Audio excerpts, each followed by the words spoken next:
जय हिंद, नमस्कार, सुस्वागतम साथियों। नए साल के इंतजार का, नए साल की खुशियों का और सुस्वागतम आपका मेरे वीडियोज में, परिहार विजय पथ में।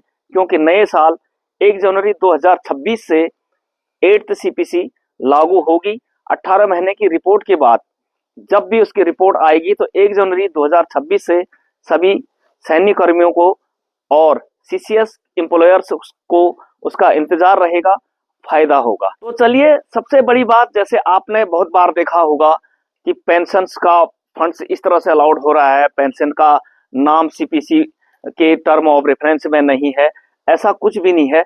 सेंट्रल एम्प्लॉयर्स के सीसीएस कर्मचारियों के लिए एनपीएस, ओपीएस या यूपीएस जो पद्धतियां हैं उसकी बात उसमें हो रही होगी। सेना को 1/1/2004 से फ्री पेंशन स्कीम में रखा गया है। यकीन मानिए कि वो आगे भी चलती रहेगी, ऐसी कोई बात नहीं है।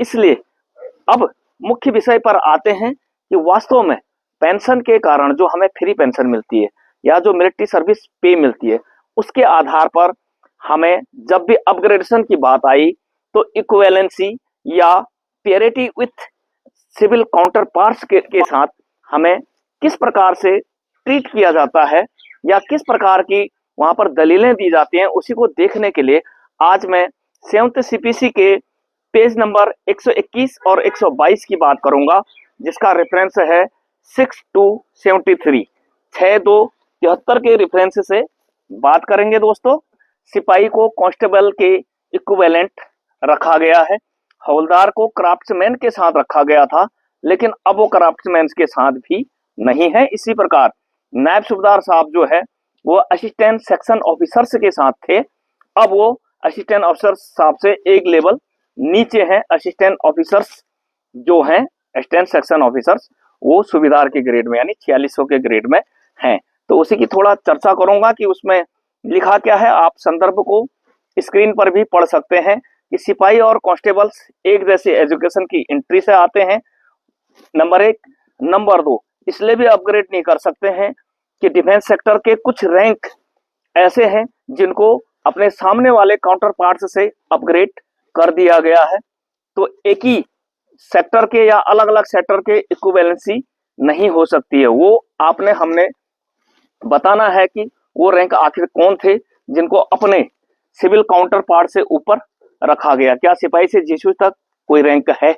मेरी तरफ से तो नहीं है, आपको जानकारी हो तो बताना जरूर। और तीसरा कि सैनिकों को 1/1/2004 से फ्री पेंशन स्कीम में रखा गया है, जबकि सिविल काउंटर पार्ट्स को कंट्रीब्यूशन पेंशन स्कीम में रखा गया है। इसलिए पेरिटी हर वक्त हर लेवल पर समान नहीं भी हो सकती है। इसके अलावा एक स्पेशल मैकेनिज्म सेना को अतिरिक्त 2000 यानी 6 सीपीसी के अनुसार मिलिट्री सर्विस पे भी दी जाती है, जो कि अब 5200 कर दिया गया है। ये 7th सीपीसी की दलील थी। इसलिए सिपाही को कांस्टेबल से ऊपर यानी कि कम से कम 2000 के ग्रेड से ऊपर नहीं कर सकते हैं। बहुत सारे रैंक ऐसे हैं जो 1800 से या 1900 से 2400 के ग्रेड में या 2800 के ग्रेड में गए हैं, मैंने कई बार वो दिखाया भी है।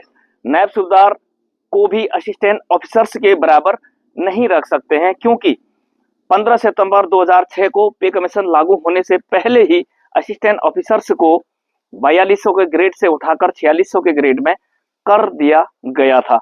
ये एक असमानता को रेज किया गया, लेकिन वहां पर भी सेम उसी तरह का जवाब, क्योंकि मिलिट्री सर्विस पे लेते हैं, एक ही सेक्टर के एक जैसी ड्यूटीज नहीं हो सकती है, इसलिए अपग्रेड नहीं किया जा सकता है। यहाँ पर कहीं पर ये संदर्भ में ये नहीं लिखा गया है कि नायब सूबेदार का गजट नोटिफिकेशन आता है, वो राष्ट्रपति प्रमाणित गजेटेड ग्रेड भी रैंक है, इस बात की कहीं पर भी चर्चा नहीं हुई है। क्या पहले भी ऐसी हुआ है? क्या पहले के पे कमीशनों में भी कहीं पर इस प्रकार से हुआ है? तो उसी के लिए हम देखते हैं 5th सीपीसी के संदर्भ को, जब सेकंड लेफ्टिनेंट को ओबलिश्ड करके लेफ्टिनेंट से शुरुआत की गई और अब 8th सीपीसी के लिए कैप्टन से शुरुआत होगी। अच्छा, और वो मेजर जनरल जहां पर थे, यानी कि पे बैंड 4 के लेवल 14 में सीनियर एडमिनिस्ट्रेशन ग्रुप में उनको रखा जाएगा। तो सब ठीक है, लेकिन क्या इसी अनुपात में आप सबको अपग्रेड किया गया? नहीं। 5th सीपीसी में क्या सिविल काउंटर पार्ट्स अब्लिक पैरामिलिट्री फोर्सेस के रैंक स्ट्रक्चर किस तरह का है? देखिए, असिस्टेंट कमांडेंट 3 रैंक के होते हैं। सेना में भी कैप्टन से ही एंट्री होनी चाहिए, वो बिल्कुल सही है। लेकिन क्या बाकी जो इंस्पेक्टर 2 रैंक के होते हैं, क्या नायब सूबेदार को 1 स्टार के होने की वजह से CICT ऑपरेशन हो, बॉर्डर पर BSF हो, यानी ईस्टर्न वेस्टर्न बॉर्डर की तरफ और ईस्ट की तरफ ITBP हो या काउंटर इंसर्जेंसी का हो, एड टू सिविल अथॉरिटी हो, कहां पर नहीं अपने काउंटर पार्ट्स के साथ या फिर कंबाइंड ऑपरेशन की जरूरत नहीं पड़ती है? क्या वहां पर डिस्पेरिटी नहीं हो रही है? ये देखना जरूर चाहिए था, लेकिन वहां पर भी नहीं देखा गया। नहीं तो नायब सूबेदार साहब 6500 से 10,500 के ग्रेड के वेतनमान में आते, जिनको बढ़ाकर 7,450 से लेकर 11,500 में रखा गया और उनको 4600 का ग्रेड दिया गया। अपग्रेडेशन के आधार पर ऐतिहासिक समरूपता, जैसे राष्ट्रपति नोटिफिकेशन या कोई विशेष समरूपता के या सचिवालयों में काम करने वाले पदों को 4800 के ग्रेड में रखा गया और 4 साल बाद वो अपग्रेड भी हो जाते हैं और पे बैंड 3 में चले जाते हैं। आप एक्स्ट्रा ऑर्डिनरी संदर्भ 319 5th CPC का जो 6th CPC में दलील दी गई उसे भी दे सकते हैं। और फाइनली पे स्ट्रक्चर जो बना 7/1935 के हवाले पेज नंबर 459, जिसमें सबको कह दिया गया कि सिपाही से जेसीओ तक they are all non gazetted rank structure. तो ये वो सच्चाई थी। और अब देखते हैं कि 8th CPC में XY की जगह X रखा जाएगा। ये भी कहा है कि जेसीओ की पेरिटी जवानों के साथ नहीं हो सकती पेरिटी, वो तो ठीक है, लेकिन जो लेवल जिस प्रकार अधिकारियों के तय किए गए हैं 14 लेवल तक, वैसा इस प्रकार का लेवल वहां पर कहीं पर नहीं दिया गया। तो अब आप लोगों से सवाल, क्या सिपाही से जेसीओ तक जब 8th CPC में रिकमेंडेशन जाएगी अपग्रेडेशन की, यानी कि सिपाही से जेसीओ के लेवल को ऊपर करने की, तो क्या सेम वही दलील जो 7th CPC में मैं कह चुका हूं वही जाएगी कि फ्री पेंशन मिलती है और एक ही सेक्टर के 2 भागों को बराबर किया नहीं जा सकता, ड्यूटी का प्रारूप अलग अलग है और उसके ऊपर से मिलिट्री सर्विस पे भी मिलती है, जो कि रिकमेंड के आधार पर ऑफिसर्स का 40% जवानों को और 60% जीसीओ को रिकमेंड किया गया है। क्या वो पर्याप्त है? क्या उस फ्री पेंशन और मिलिट्री सर्विस पे मिलती है, यह बोलकर फिर से ग्रेड्स को उसी प्रकार डाउनफॉल ही रखा जाएगा?